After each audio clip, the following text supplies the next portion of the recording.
We're coming back to our friend, the abdominal aorta man, to do the lower limb. And the reason why is because you remember that we have the common iliac artery, and it's right here.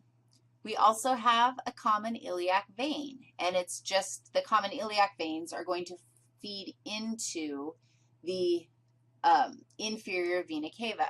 So the venous return isn't all that crazy. If we have a common iliac artery, what would you expect, like the common carotid, what would we expect would happen to it?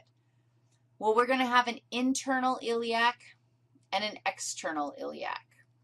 And so the external actually passes through the inguinal canal, and that is, like, you will see the place where it passes from the abdominal cavity into the leg. And as soon as it passes out into the leg, that it's actually the femoral artery. And you can take a pulse at the femoral artery. The femoral artery, that's as far as we're going. That's going to feed your leg. Now, I am going backwards. Are you ready? The femoral artery is going to drain into, just like with our upper limb, we're going to have all sorts of variability with the superficial veins that we can drain into.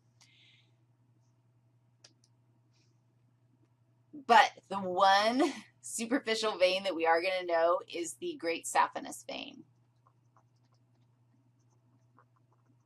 And the great saphenous actually is going to branch off of our femoral vein.